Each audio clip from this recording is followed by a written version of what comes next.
बिस्मिल्लाहिर्रहमानिर्रहीम अस्सलाम वालेकुम। आज मैच हो रहा है जी high school Daniyal club versus Hamid club.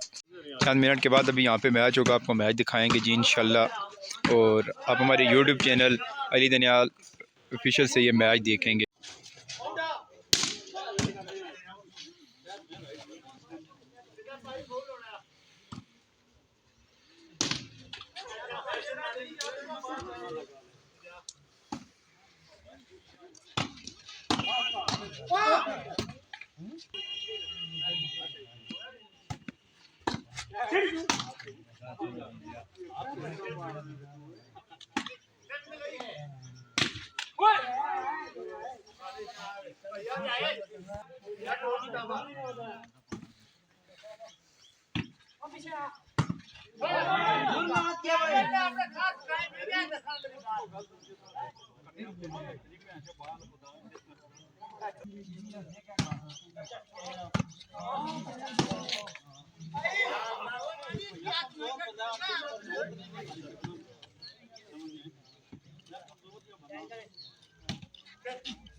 ना ने बंदे आप बेइज्जती करा ही रहे हो।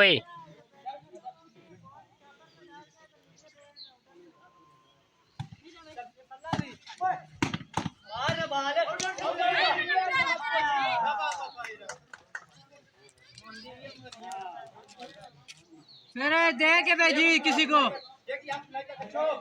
इसके लंबे को दे के भेज। मोइज ने सही तेज ओ किधर लगा? ये मुंह पे लगा कौन जीता है। एक हम जीते एक वो जीते हैं। अभी ये दूसरे पॉइंट पर जा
वो इसकी बीच कर भाई।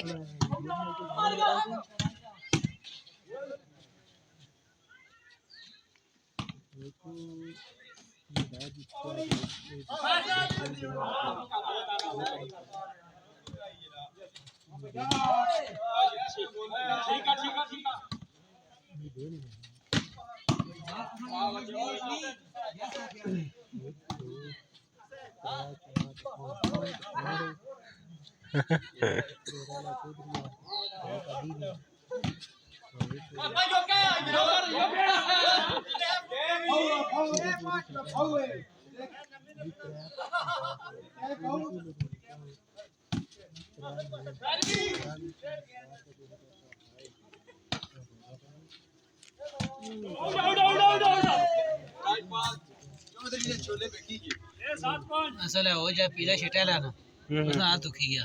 हाँ बिल्कुल बिल्कुल। हाँ इधर कहना ठीक है। वो ठीक कहना वो बंदा स्मैशर है सही। असल में उसने नहीं ना फिर इधर वो असल उसने हम लोग दुखी गया। हाँ दूसरा बंदा है कोई खड़ा ये सारे ही अपने ही बंदे हैं यार। है ना मैं अपने अंकल दुखी की हाँ हाँ लेगी अच्छा क्या बात और पूरी छंडना नहीं नहीं उंगली थोड़ी जो उसने डैमेज हुई।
आज रात तेनों